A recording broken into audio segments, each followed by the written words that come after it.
Strikes, strikes, strikes. Why do we bother? If you get that reference, I love I it. don't get that reference, actually. Fawlty Towers. Oh, right. Very good. I actually never watched any Fawlty Towers. You should. It's very good. Oh, It's sort of, My dad would put it on, and I'd be like, oh, this is boring, Dad. You should try rewatching it. I'd recommend everyone check it out. I just expect you sitting at home watching UK Gold anyway. I don't watch TV. Oh, yeah, true. I play video games. So there are strikes going on up and down the country in lots of different sectors. And I think this is just another symptom of the general decline of our country. So you can read Carl's very good article on this phenomenon that we're seeing. It's so palpable, though, isn't it? It really, you can walk through the streets and feel. Yeah. Like with your one, with the quality of everything. Things are in disrepair. The roads are in disrepair. Everyone's walking around like they're trapped in a nightmare. And it's just like, God, how is this happening to us? As you may know, YouTube arbitrarily demonetized our channel, so I'd like to thank Lotus.com's first sponsor, Atlas VPN, for supporting us and providing a service that is actually useful as we move into our new cyberpunk dystopia. Atlas VPN Premium is just $1.83 per month, with 3 months extra and a 30-day money-back guarantee if you aren't happy with the service. Follow the link in the description to sign up. You'll be liberated from region locks, so you can watch streaming content from anywhere in the world, but I think more importantly is that it masks your IP. Firstly, this prevents us from being spied upon by the various state dragnets. We find it important that it keeps your Google searches private, which prevents them from tailoring the results based on your past searches, which prevents them from hiding information because they've built up a profile against us. It also protects you from being the target of malicious ads, trackers, and malware, and informs you when someone is trying to steal your data. There has been a spate of people getting their accounts hacked recently, and Atlas VPN helps protect against that. Atlas VPN is also easy to install. Even I could do it without assistance. What you're seeing now is the footage I recorded of myself installing the thing. Once you're logged in, you can see that you just need to click on the location that you want to tell the internet where you want to be from, and you're all set. To repeat then, Atlas VPN Premium is just $1.83 per month with a 3-month extra and a 30-day money-back guarantee if you aren't happy with the service. Follow the link in the video description to sign up, and remember, supporting them is supporting us, so please do check them out. Yeah, very depressing. So yeah, I'm going to just cover some of the strike stuff that's going on. Some of the decline. So real quick, have you seen Turd Towns? No, I haven't. Wonderful YouTube channel. Okay. It just goes across the towns across the country and shows how much of a turd they are. And he did one on Wiltshire recently, and Swindon won #1, of course. Oh, anyway, but he's just showing off footage, and it's just things you look at and you think, yeah, it really is visible everywhere after you check out 5 or 6 of his videos. Yeah. Did I show you the pictures from 2011? What, Swindon? Yeah. Is it a different world? Yeah, it was. Totally different Were world. they English people? Yes.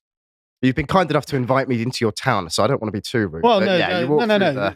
There is, in the last 5 years, there has been a noticeable decline in Swindon. Yeah. It used to be great. Yeah.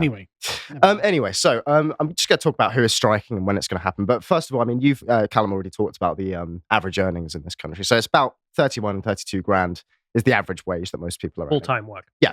So I want that to our viewers keep that in mind as we go through this discussion. So, John, if we could have the next link. So teachers are striking. They're demanding a 6.5% pay rise, and the government has already offered them £1,000 in a one-off payment for this academic year. So the average salary of a teacher is between 30 and 46 grand, which, I don't know. I mean, teaching is a obviously very important profession, but it's not a profession that you get into because of the amazing money, potential. I mean, I've become just totally radical on state schools. Like, they're teaching a bunch of gender nonsense now. Yeah. We covered it the other day. It's like, no, I'm against teachers. Yeah. How much do you want to pay that teacher who's screaming about cat gender? Yeah, nothing. It is zero. Well, no, quite right. But if you're private and you do a good job, have £1 billion. Yeah, exactly. I want accountability through competition. Yes. Moving on, we have tube staff. They're in a long-running dispute about pensions, job cuts, and working conditions. And you'll hear those phrases come up a lot because they are essentially the boilerplate strike reasons and have been for decades. Because it's very vague language because, what does working conditions could literally mean anything. I chose to work in London. I love the tube staff, though. I mean, I don't know if it's the drivers, but the drivers are the ones I love the most. Yeah. So at least like the teachers and whatnot, I can sort of agree because, okay, 10% inflation, you want 6% pay rise. You're still taking a pay cut. Tube drivers make an ungodly amount of money to drive a train. Well, between 55 and 65 grand. Really? Must be nice. It's one of the best paying jobs you can get to. Yeah. In the government.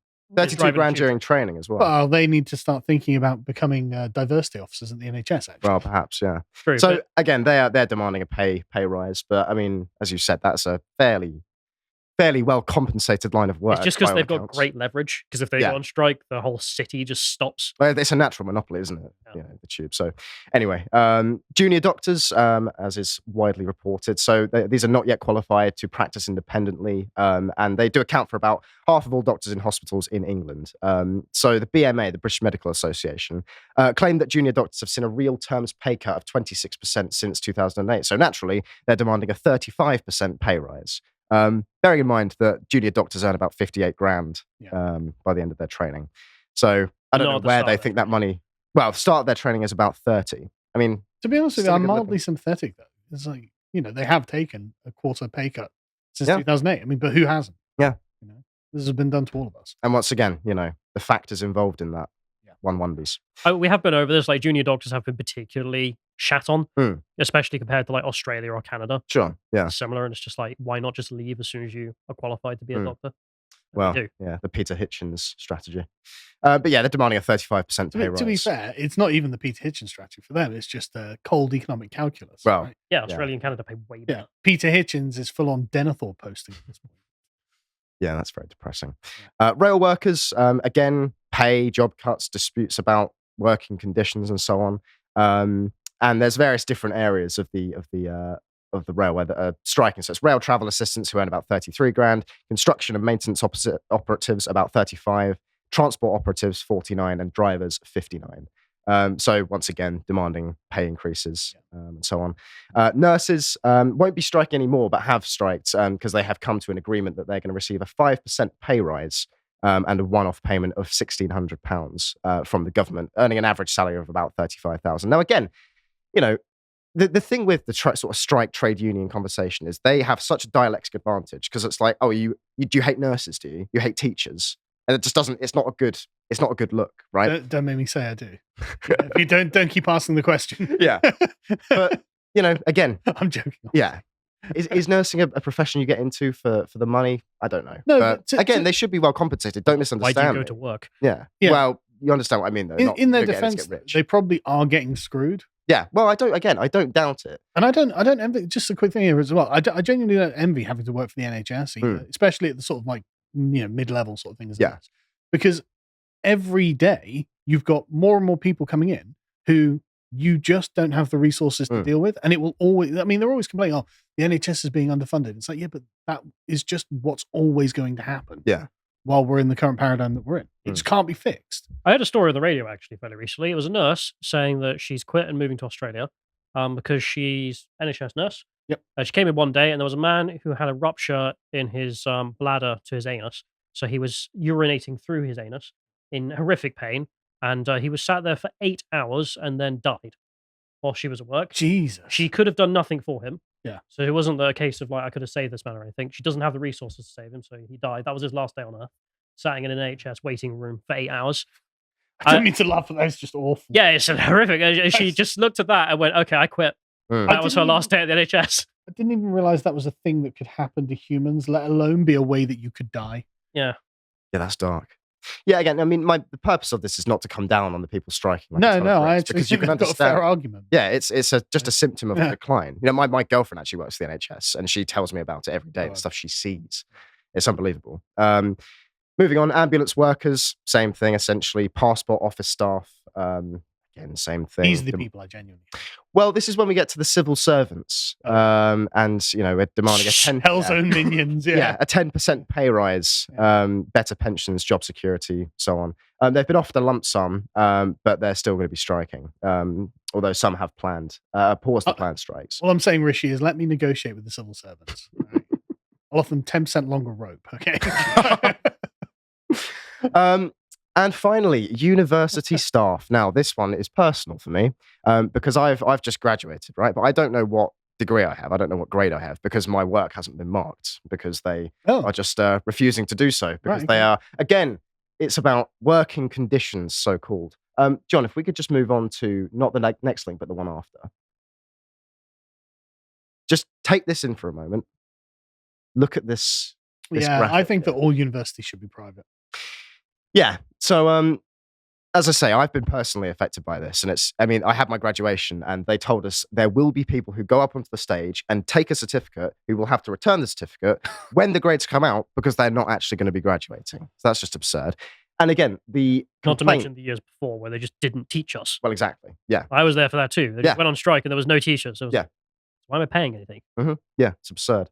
But again, the complaint is about working conditions. And I don't know about you, but I've been at horrific universities, like the coal mines of old. I was going to say, it's not like they're going down into the mines, is it? Again, this language, it's just very vague. It sort of allows you to fill in the blanks. But yeah, that's very frustrating. And Anna McGovern's written a good article on this. John, if you want to go to the next one. Front page of fat feminist with blue hair. I know. I want you to bear that graphic in mind, by the way, that was just up on the screen as we move forward. So this is a good article. I'd recommend reading it because it does sort of sum up basically how my cohort from university have been treated, because it has, I'm not going to say we've had it really tough because it's university. Yeah. But, it's been strikes, it's been COVID, and now we're not even, I'm 50 grand in debt and I don't even know what degree I'm going to have. So not great. I mean, even though it's not like a grueling physical exercise, it's still totally unjust and shouldn't have been done. Absolutely. Yeah. And again, choose my words carefully here. The types that are defending the strikes and the types that are going on strike are exactly the types you would imagine. Let's just say. And the next one is not happening in the UK, but I just thought it was kind of funny to include, is the Hollywood's strikes, actors and writers. I was going to do a big thing on this at some point because I'm just in favor of the total destruction of this entire industry. As am I. I mean, again, I was going to say, I'm sure we all agree that the entertainment industry is a seedy, nasty place, but not because they're not getting paid enough. No. It's many, much deeper issues than that. I saw, was that Adam Ruins Everything? Being like, yeah, we're going to fight the power in Hollywood. And I'm like, I hate you both. If your representative is Adam Ruins Everything, you've lost my vote. Yeah.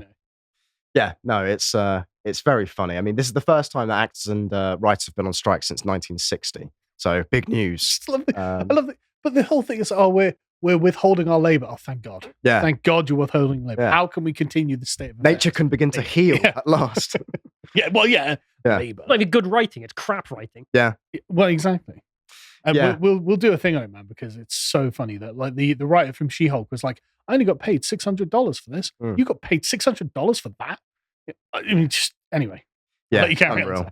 But yeah, I mean, one of their complaints, it's kind of interesting. They're complaining about AI taking their jobs, essentially, and being able to use AI to resurrect dead actors. Someone needs to learn to code. Yes. Yeah. Well put. Yeah.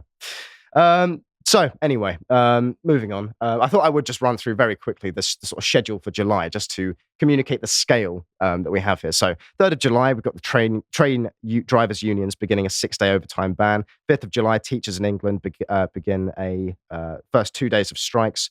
July the 7th, again, more teacher strikes. The 8th, final day of the train strikes. 13th, 5-day strike by junior doctors. 20th, rail workers begin 3 days of national strike action. 22nd, again, more rail strikes. This is a quick thing here. John, can you go back up to the text at the top of this? I saw the name Mick Lynch in there somewhere. And this is the thing, like, okay, it's not that they don't have a legitimate concern, but I do hate these persistent communist busybodies. Opportunists. Yeah, opportunists who are constantly behind all of these things. Well, I'm going to get onto that. Okay, sorry. So, yeah, moving on, I do want to sort of talk about... I really want to ask Mick Lynch, just, Mick, what's a woman? Yeah. I want your definition of a woman. Would be very interesting. Yeah, sorry, I'm interrupting. It's okay. Well, I mean, before we go on to that, I do just want, the sort of the tone, the kind of aesthetic of strikes and labour unions has changed a lot since, say, the winter of discontent, which is something else we're going to talk about. If we look at the next image here, now contrast that with the university graphic I showed you before. Sure, these are people with a legitimate concern. I'm sure there was debate over the time, but these are at least sort of respectable Englishmen, right? Or or Welshmen, and so on. Now, I mean, James Burnham observed in the Managerial Revolution that, like everything else, trade unions they've been kind of overtaken. There's been like a kind of coup happen by a kind of managerial elite, which are very different. There's a quote I'm going to read out. Just as a quick thing, do you know what the average union member looks like now? I looked this up a while ago. So it's a 40-year-old woman. Yeah. Yeah, and that's funny. If you look at pictures of strikes, if you just search strikes and look at images, it's mostly women, which is kind of interesting. But Burnham says that within the huge trade unions, a similar managerial officialdom, the labour bureaucracy, consolidates its position as an elite. This elite is sharply distinguished in training, income, habits, and outlook from the ordinary union member. And I think that's spot on. There is this kind of managerial elite above the members who are very different. And actually, I do have an anecdote about this. I know a fella who shall remain nameless, who is a trade union activist now. And, he's very, very vocal about all this sort of thing. But 6 months before he got into that, he was writing for Turning Point UK. So he's a sort of soft-handed opportunist, very different in just, personality to guys like this. Yeah. And I think although that's only a single anecdote, I expect that there is but it's probably indicative of the wider culture of the trade unions, that there is the people who occupy the elite positions are just an entirely different type of person to the membership, Oh, well, I mean, the membership now is mostly women. Yeah. So not that different. Well, to be fair, maybe it's not that different. Yeah. Because it is, the top brass, I do get this kind of HR vibe off them. Oh, yeah. But then if all the members are HR, maybe they are representative. Well, no, but that's the thing. And the thing I'm most concerned about is them appropriating the use of the term labour. Yeah. Like, sorry, these guys probably actually did labor, Yes. like actual labor. Yeah. We've arrived at the sort of hyper reality of the Hollywood writers' strike, where everyone's sat there. My labor is sending emails all day. It's like, you are literally just employed just so you're not on benefits. Okay. And of course, this is the case in a lot of things, but it just seems like they're LARPing as these guys, basically. Yeah, absolutely. Yeah, they love the aesthetic of this, but they are soft-handed, university educated. Well, that's the thing. This whole thing feels like a giant LARP. Yes. Right? It's not that they don't have, like, with the doctors and teachers and whoever, it's not that they don't have a genuine concern or a grievance. I'm less concerned about the tube drivers, but, but the whole thing is kind of embarrassing and it makes me cringe. I have to say. The modern strike has the vibe of a pride parade. Yeah. I think, in many ways. But anyway, I mean, the most obvious comparison with what's going on in England at the moment is the winter of discontent, obviously. And, viewers may or may not know about this, but I'll just run through some quick information about it. It was bad. It sounded rough. I mean, I didn't live through it. My dad lived through it. And he told me about it. This is why my dad has just been he just totally voted Thatcher. Yeah. Because he hated Labour so much. Yeah. Because Labour absolutely ruined the country. Yeah, so enormous numbers of private and public sector trade unions. Conservatives now as well. Sorry. Well, naturally. Trade unions striking on an enormous scale because they were demanding pay rises greater than the 5% limit imposed by James Callaghan's Labour government. So just a few of the horrors. So there were strikes by gravediggers that left unburied bodies just piling up. Strikes by refuse collectors left the streets filled with rubbish, and that's kind of the most iconic imagery of the time. Just these streets where it's just. I don't know what even to compare it to. It's just a vision of hell. Well, it's just some sort of Brazilian. Some third world backwater, NHS strikers blockaded hospital entrances, meaning that only emergency patients were treated. Lorry drivers' strikes led to... Not even emergency patients being treated now. Yeah. By all accounts, people dying in their own fecal matter. Lovely. So lorry driver strikes led to supply chain disruption, rolling blackouts, and it was, homes left unheated during, a particularly severe and nasty winter, and also mass panic buying. And Callaghan sort of remained in denial of all of this to the bitter end. He came back. He'd been swanning around, on planes to some conference, and he came back and said there is no mounting chaos in Britain. Just in complete denial. And I think that there is a similar sense at the moment that the Conservatives are just in denial about what's actually happening in this country. You see Rishi Sunak, we're gonna have a barbecue. Yeah. To raise the morale of the Conservative Party. Yeah. It's like, don't bother. You literally condemned men at this point. Yeah. Yeah. Did you say that you went to see Buckland, didn't you? Did you say it to him? Looking forward to the next election. No, I mean, if he does another surgery, I'm definitely just going to go in and be like, TikTok, TikTok. Hell. People who don't know, I went and saw the MP on the weekend and asked him about legal immigration and illegal, and his solution was that we have to deal with it. Yeah, I'm not voting for him. My solution, the poll numbers, Robert. Yeah. You're not going to be a bloody MP anymore, Robert. Yeah. So I've started working with Reform here to get him out. So, I mean, in that time, obviously, Callaghan's government fell to there was a no confidence vote, and then Thatcher's government came in and was able to re-establish order and stability. I'm not a great fan of Thatcher, but there's no denying that she was the necessary force at that time. For the time, Thatcher would have seemed brilliant. Yes, no doubt. Yeah. But the situation we have today this has all come about under a Conservative government. I know. There's not even the excuse of, well, it was under Labour, so what do you expect? And the Conservative government that has caused all of this is going to be replaced by a Labour government. I know. And the thing is, the Labour government is going to be more right-wing than the Conservative government. Well, we can only hope. No, but it is. It's like Keir Starmer, everything that he said so far, like the two-child benefits cap, that's more right-wing than the Conservative government. Like, said yes, but I mean, again, you look at you look at the New Britain document. I'm not. Yeah, I know, it's awful. But the thing is, the Conservatives have just been doing that anyway. Well, that's true. You know, and so I don't think the Labour Party are actually going to increase immigration beyond what the Conservatives have done. Yeah. Not that I want the Labour Party, obviously. Yeah, we can only hope. It's just, you can't make it any worse. Yeah. The most left-wing government I've ever seen in this country. I mean, most left-wing government we've ever had. Yeah. Anywhere. And we had Attlee set up the bloody NHS. Yeah. Yeah. But anyway, Britain's crumbling and collapsing, and well, things can only get better. If you appreciated that segment from the podcast of the Lotus Eaters, you can go to lotuseaters.com to get access to all the premium content that's on the site, such as the Contemplation series, this episode on When Does Something Become a Vice? If you'd like to find out what else is being put out, you can follow on Getter at lotuseaters_com on Getter. Thank you and goodbye.